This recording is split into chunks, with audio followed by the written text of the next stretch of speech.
Hello, good afternoon, magandang hapon po sa inyong lahat. Ito po tayo ngayon sa Coin.ph app, local exchange here in the Philippines. So, pakita mo natin dito yung update nila. Pero may mga bagong features sila kailang app. So, maganda na rin itong gamitin ngayon. So, ako nag-observe muna kasi baka bumaba pa yung presyo ng Bitcoin, si XRP, Solana at Ethereum yung binabantayan ko ngayon. Ito nung sa aking favorite coin is XBAR. Surveillance ko rin dyan kasi baka bumaba rin yan, kaya yung nang hinihintay ko. Tapos ngayon itong Bitcoin, PHP, BTC, USDT.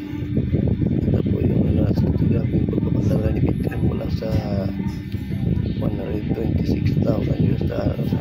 Ngayon ay nasa 101,000 US dollars lang. So halos 25,000 dollars ang binaba. So sigurado ang magandang entry tayo baka next week kasi baka bumaba pa ng 98,000 US dollars. So makakapaganda tayo sa mababa.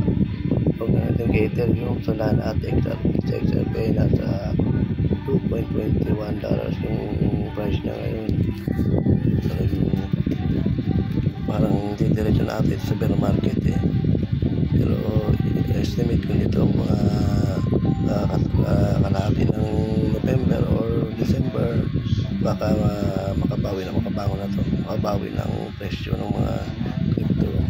Pero dahil apektado lang ito sa mga tarif, sa mga geopolitical na nangyayari sa ating